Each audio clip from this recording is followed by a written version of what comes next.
Assalamualaikum warahmatullahi wabarakatuh. Kembali lagi di channel saya. Channel yang akan memberikan seputar informasi cryptocurrency ataupun Pi Network ya.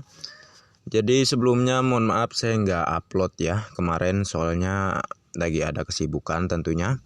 Dan sekarang saya ada lagi di sini, yaitu untuk menginformasikan seputar Pi Network untuk kalian semua ya. Jadi untuk aplikasi Pi Network, kalian tahu sendiri ada pembaharuan terbaru di layar berandanya. Dan tentu ada hal penting yang tentu akan dibahas ya mengenai itu. Apa saja penjelasan terkait pembaharuan terbaru di layar beranda aplikasi Pi Network itu, tentu ini sangat penting untuk kita ketahui tentunya ya. Dan oke ya, sebelumnya sudah saya ambil juga beberapa teks di situ, yang mana ada sebuah penjelasan terkait itu.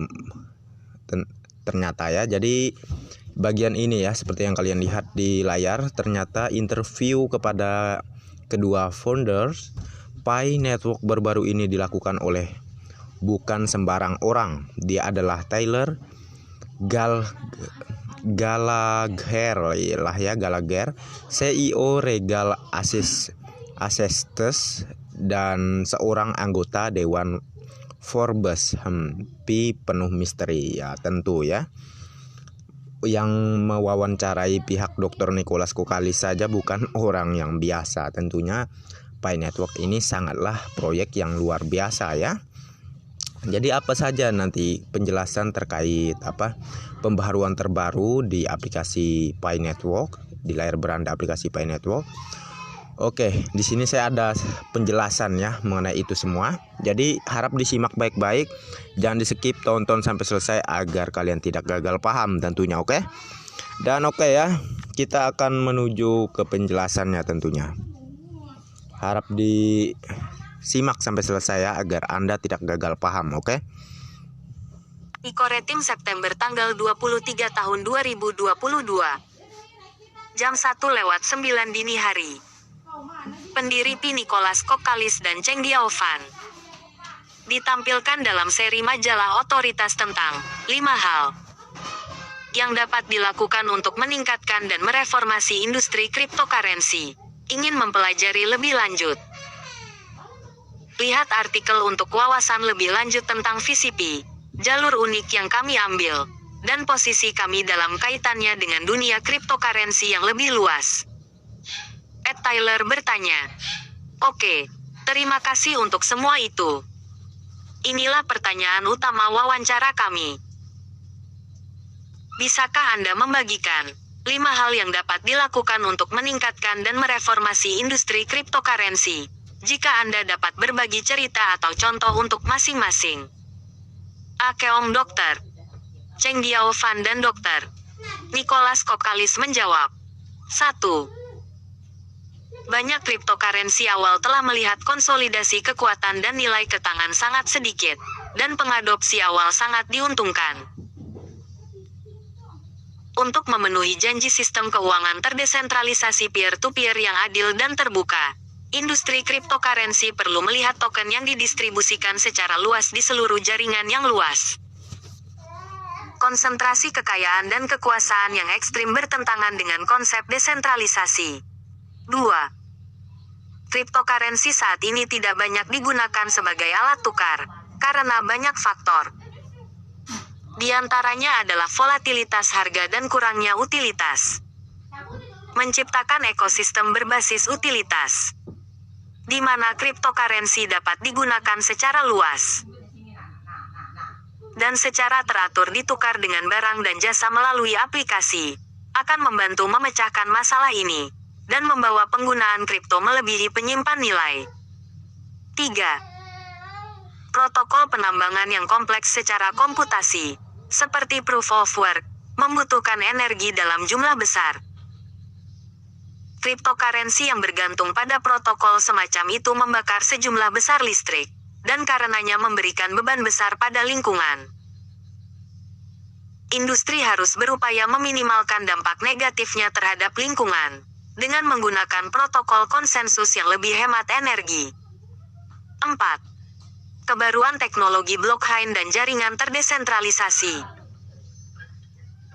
menghadapkan tantangan ke dunia dengan peraturan yang masih disesuaikan untuk bisnis tradisional dan industri secara keseluruhan karena banyak proyek, baik dan buruk, mengeksplorasi arahnya.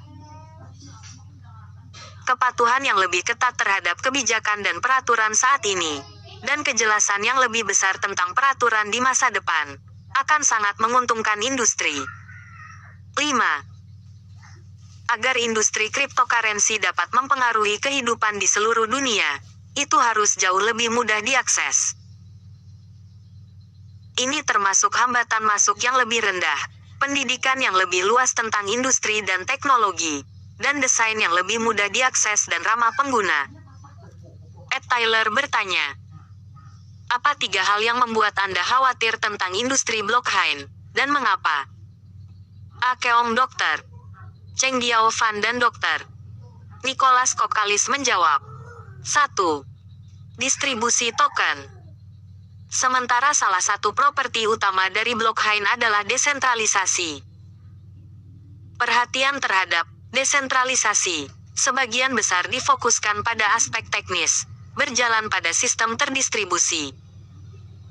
Kurang pada distribusi itu sendiri, penghalang untuk masuk atau mekanisme penangkapan nilai. Hanya distribusi token yang luas yang dapat secara efektif membantu bootstrap ekosistem berbasis utilitas. Dan membantu kami mencapai titik belok di mana sistem yang diberdayakan blockchain dapat diadopsi secara massal. 80% token Pi diberikan kepada komunitas dan jaringan.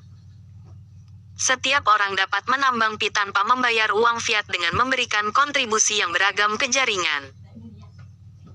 Pi mencoba mencapai dan mempertahankan distribusi yang luas melalui mekanisme penambangan dan pembangunan ekosistemnya. 2. Aksesibilitas.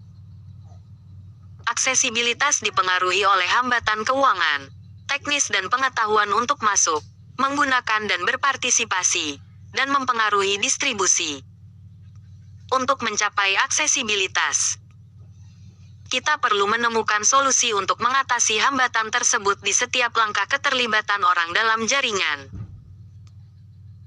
Termasuk biaya untuk menambang atau memperoleh token, antarmuka yang ramah pengguna dan intuitif, pendidikan pengguna, dan pembangunan komunitas. Penambangan energi ringan di aplikasi ponsel secara gratis telah memungkinkan Pi tumbuh menjadi lebih dari 35 juta anggota komunitas dengan cryptocurrency kami di tangan sambil memberikan kontribusi mereka ke jaringan. 3. Kesederhanaan dalam pengalaman pengembang plus akses pengguna. Teknologi blockchain tidak harus rumit. Kit pengembangan perangkat lunak JavaScript SDK kami terintegrasi dengan blockchain, dan berbagai API menyediakan fungsionalitas dasar untuk aplikasi. Tidak ada pengalaman kripto blockchain yang diperlukan bagi pengembang manapun untuk menyediakan layanan mereka ke komunitas besar yang mendukung kripto.